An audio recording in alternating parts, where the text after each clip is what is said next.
Okay, so today I'm going to discuss a couple things related to basically the propaganda against thought that I always talk about. Like, thinking is bad, thinking is the enemy, it's like shooting the messenger, right? The fact that you have to not think to be happy or content or whatever, at peace with the state that you're in, or rather it indicates that you're not at peace with it, but you just can't think about it.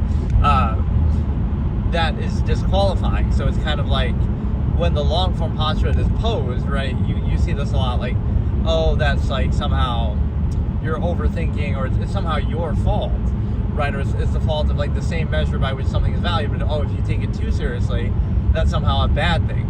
Why shouldn't you be able to take everything seriously? And even serious isn't an outward thing, like you're just, valuing it.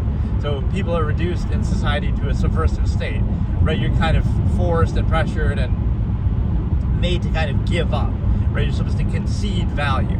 You concede yourself to a non-value subversive state where you acknowledge, right? You acknowledge you don't value your life or others or anything fully. You don't value anything fully, not yourself, not something else, not anything, right? So when you're kind of tricked into that, now you have no credibility, though. This is kind of the credibility of the masses. So you might think, oh, like objectivity, what would it lead to? It wouldn't lead to the contrived state that you're already in, and that's not how it was reached. So what it would do is it would allow you to recognize that, like, do you have, you can't think, and thinking is bad, and any, freedom of thought is bad, and even like the appearance of thinking is bad, right? Anything like that. Even though thought is what defines us and separates us from animals, but it's, social contrivance is the reduction of it. So the human ego gratification is used as a collective tool of control. And then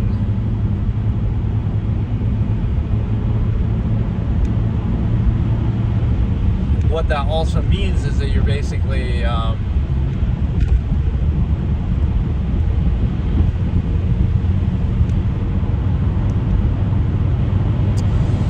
how can I describe it? Basically,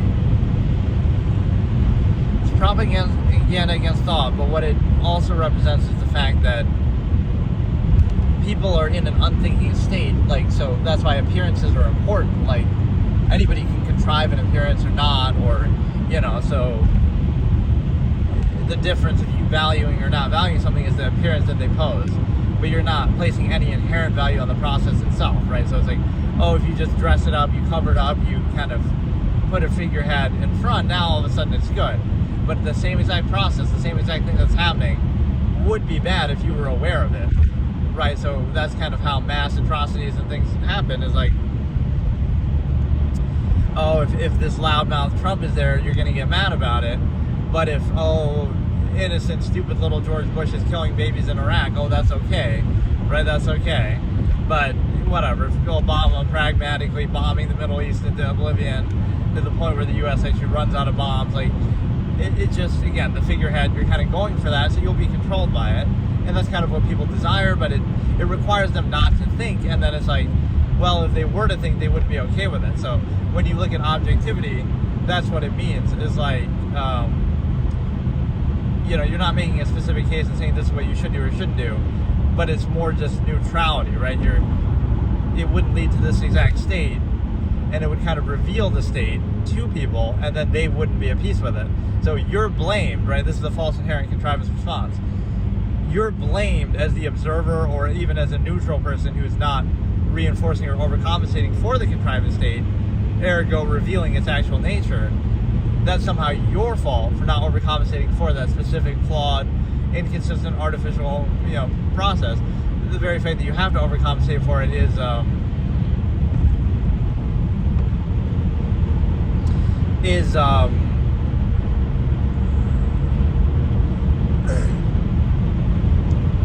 would show you it's flawed, right? It's nothing more than, well, you can do that with anything then. So, any flawed process, any contrivance state, if you're overcompensating, constantly contrive.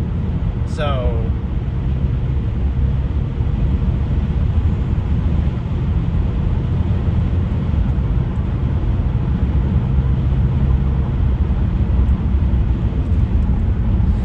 it's like this fallacy of neutrality is negative because people expect special treatment, or human ego emphasis is really narcissistic and self-obsessed. So you expect the world to revolve around people, and if you simply are objective and realize it doesn't, then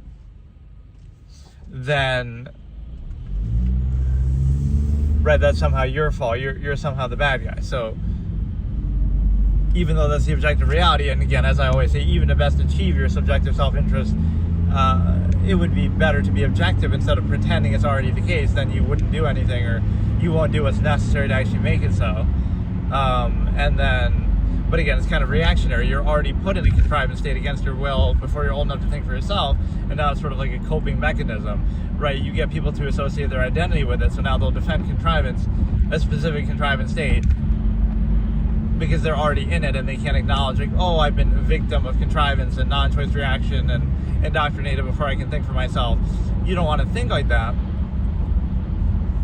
So you'll just reinforce it and associate that with your identity, but that shows you it's the same process. You could have been born in any era, in any society, and you would have done the same thing, even ones that you would question or ridicule or condemn.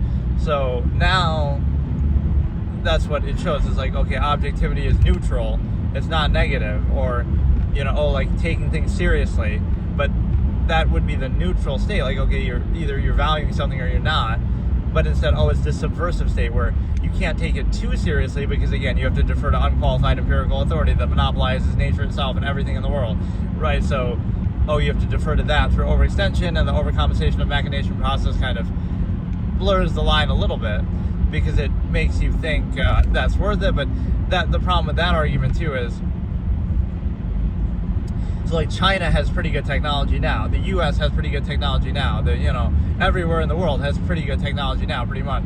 So that would justify it. You say, how can you're living in China right now? How can you complain about the government or anything? Your life, the quality of life is still better than generations in the past. You have better technology than you had in the past. It's a bread and circuses argument, right? You have enough bread and circuses, so convenience, technology, relative comforts. So how can you complain? That's just entitled. But so even though they're censoring things, or they could be committing crime, human rights violations, whatever, the U.S. too, don't get me wrong, but somehow you don't do that. So you can never question anything then, because the technology in this era is going to be slightly better than technology in the previous era, because the quality of life or relative comforts are somehow good. But that's exactly the point at which you should feel more obligated to do that. It's one thing, okay, you're struggling to survive and, lesser subversive era, although this is kind of the duality. Peasants working for promises of heaven, or like, you're too busy working and to actually think for yourself or revolt or anything. But the very fact that you are working so hard is itself a product of a lot of unfair and inconsistent things that you just kind of blindly, mindlessly accept. That's where the self-actualizing from inherent base state comes in. But what I mean is that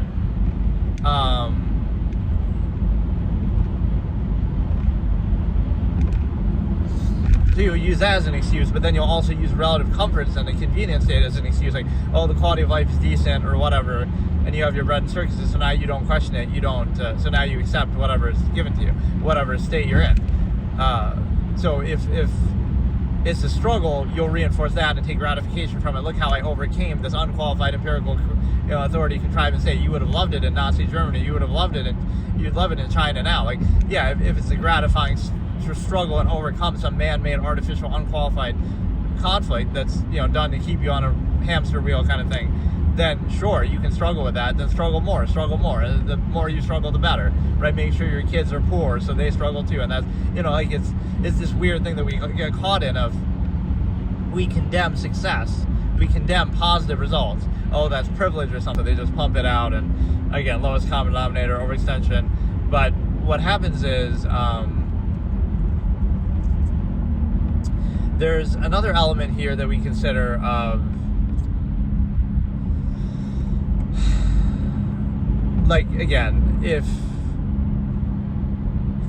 the state is bad and you're struggling and like you're struggling to put food on the table for the 5 kids at home who you had to have apparently because you can't control your inherent hedonistic urges, you're an animal, they can't just, it's fine, self-created conflict of contrivance. But the point is that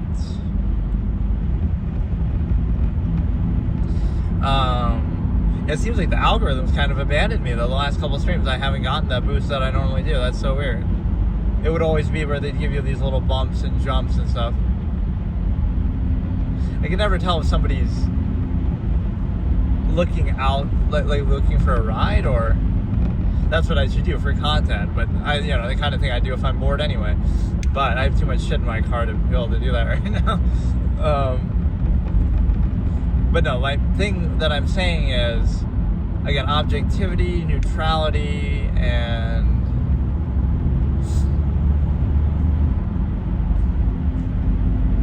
the absolutist comes with finality. You don't seek to reinforce and regurgitate and overcompensate for the flawed process.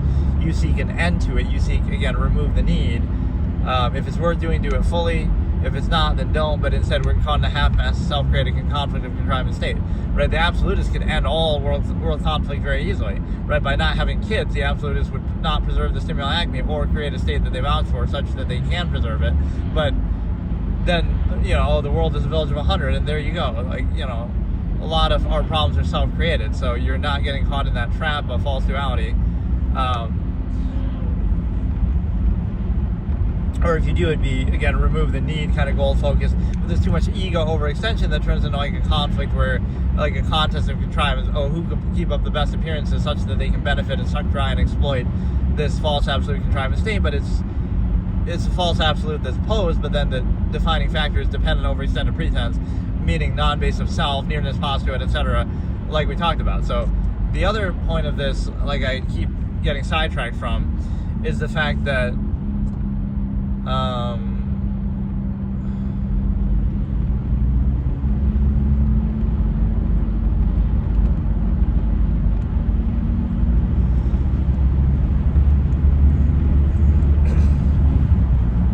again, if you're struggling, you'll take gratification in that and reinforce the struggle within a contrivance state that could be creating that on purpose and, is holding you down, but you still blindly accept it and falsely desire it and take pride in like a cultish way. Like, oh, look, you're so proud of how and gratified by how you overcame, right, what might have been a completely unqualified, illogical, inconsistent, self-created, human-created contrivance state. But you'll take pride in it and want others to, victims of contrivance, acting as enforcers of it now, wanting others to suffer through it as they did, kind of, this antiquated logic. So the other part of that is the simple fact that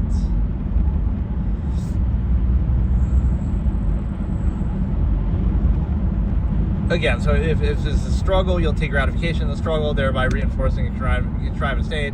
And if you do the other thing, if you have relative comforts, bread, and circuses, now you overcompensate for the contrivance state.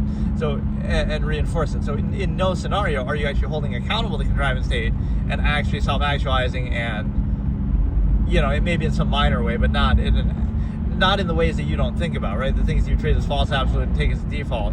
Like, for example, like every action you take contributes to the contrivance state that you're enslaved by or part of, and you might seem to vouch for it, but you really don't. You'll complain and you have conflict but struggle, but again, if they keep you overcompensated enough, bread and circuses and constant social contrivance that necessary. So like look at the farce that is social contrivance. It's like it acts as a reinforcing tool of any era, right? This is where I kind of clown religion a little bit too. It's like, if religion was to be taken seriously and it has this high moral imperative, high ground, etc., then okay, let's take it seriously, and it should have stopped atrocities from happening throughout history, right? Oh, the U.S. is a majority Christian country, so if it had certain virtues and values, then it should have stopped the Iraq War from happening, or it should have stopped, a lot of things from happening. So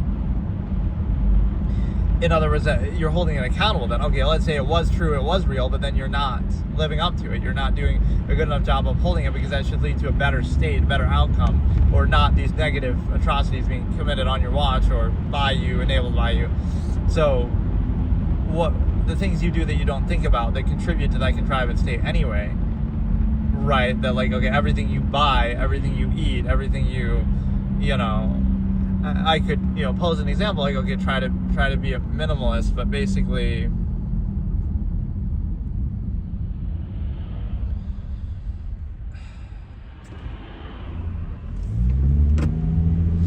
I I could try to be a minimalist to some extent, right? By one guilty pleasure there would be food, right? Because I don't cook or anything. Although my tastes are pretty simple, so if I could find something that is kind of whatever, but like you would feel that guilt or something, or not even guilt, but like you would always feel the cognitive dissonance in every action you take.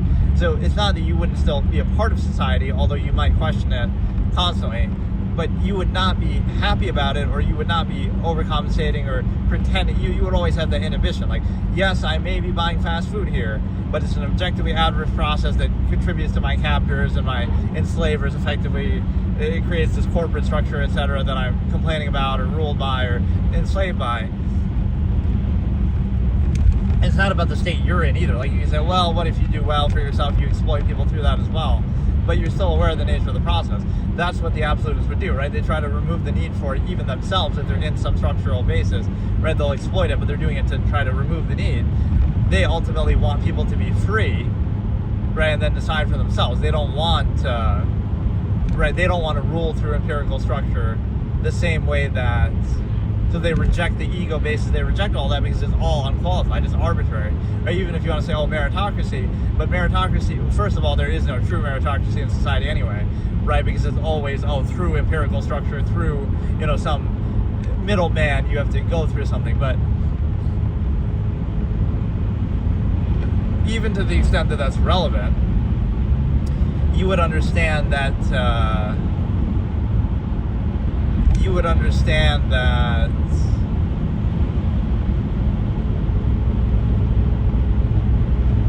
I don't know, like unqualified empirical authority is present and reinforced, and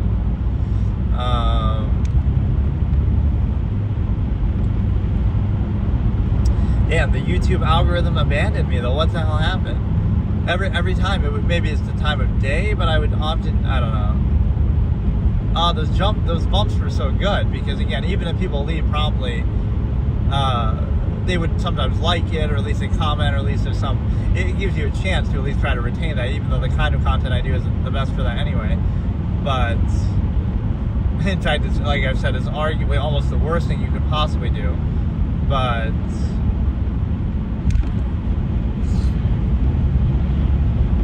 yeah, how else can I explain it? Basically, you'd reinforce any era, right? Social contrivance acts as that way. So think about it this way: the initial minded basis and cognitive dissonance.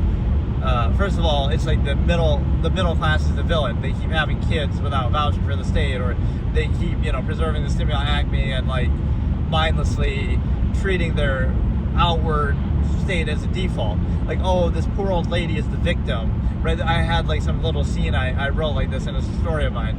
Like, this old lady is all, we're being nice to her, sympathizing with her, but actually her life and her lifestyle is outwardly causing, people in third world countries to die or something, whatever. Like, so we don't feel bad for this empire or whatever that is in this kind of lofty position, and then, oh, we want to feel bad for the individual or even like the middle class. No, it's like you're in an outward state. You're in a, like, oh, you're just trying to live your life, but you're not. You're living your life in an outward, empirical basis way, overextended way, machination process that is outward, right? So you're treating your outward as a false absolute default and acting like, oh, woe is me, innocent me. But, right, the middle class are the real villains in that because they're mindless sheep. And they want to play the victim, but they don't do anything about it, or more to the point, they treat an outward, actively contrived state as though it's default, as though it's natural. And then the other part of it is the fact that, again, like the social contrivance element or the overcompensation, cognitive dissonance, what it means is that you're basically, first of all, the lack of credibility, non-true value, and like subversive state, but also it's a case where,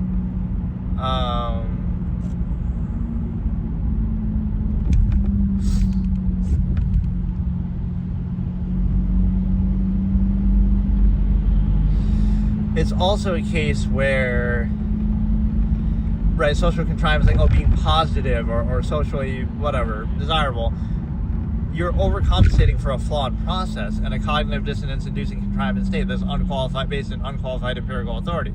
So because of that objective reality, which you can apply observable process and practice, as I say. What you're doing is you're reinforcing something that's negative, but on the surface it seems positive what you're doing. So like, oh, you should be more positive about it. You should be more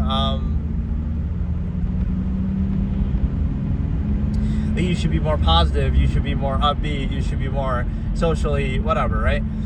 But by doing that, you're reinforcing a state that you didn't choose, that might be unqualified, that might have clear conflict and contrivance, no matter what the again, bread and circuses would be. I guess that's really the basis of it. You give people adequate bread and circuses and they accept anything. That's really how every era is defined. But and again, especially relative to the last, like, oh, look, your bread and circus is slightly better than ours was, so you can't complain about them. You can't complain about anything ever. You can't hold anything accountable ever. Just go along with it mindlessly, blindly, gratify from tolerance. That's why the absolutist or the minimalist would say they could tolerate anything. That's why they don't stand for anything, because they could tolerate everything. That's why they don't stand for anything, because there's nothing to be gratified from it. They want to be held accountable, right? Like, okay, you could live out in the woods and you could eat one meager meal a day. You could eat pick berries and you could do all that. So because you could tolerate that and human beings can do that, why should you put up with anything in the name of an inhibited, contrived state? Right? Like, oh, you're entitled or you have luxuries or something. But it's not, because you're inhibited so much from your inherent natural state and freedoms and everything you can do. So you understand that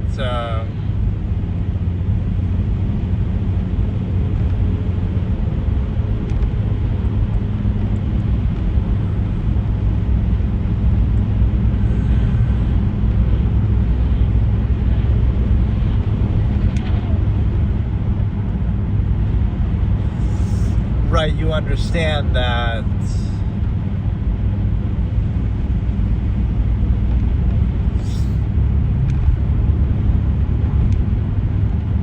you would reinforce any state and you kind of overcompensate and stuff like that.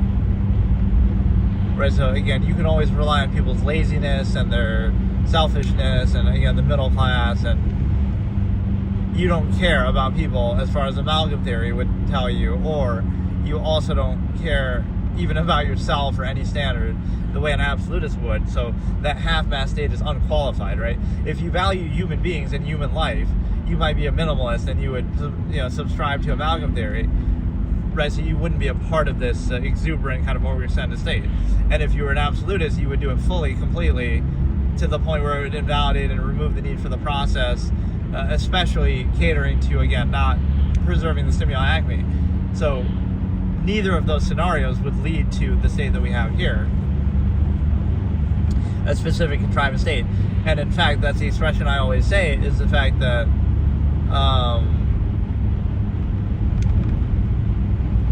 it's like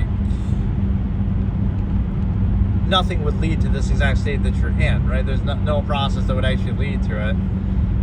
That's why, like, logical, objective, and even if it did for you individually, it wouldn't be uniform. The way it's made uniform is by bypassing your cognitive dissonance, by bypassing your critical thinking when you're too young to think for yourself, and then people just kind of go along with it once they're indoctrinated so heavily.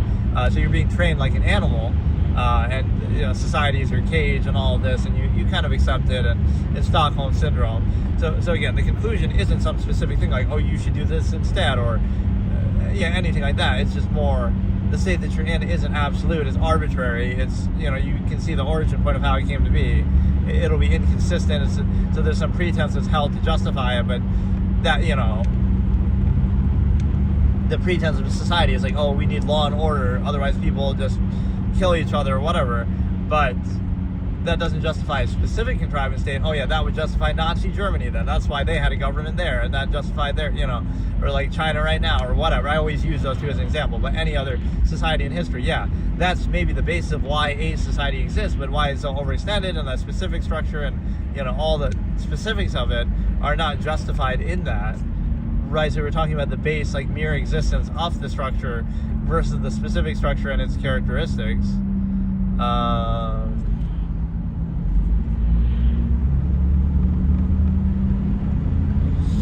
And then,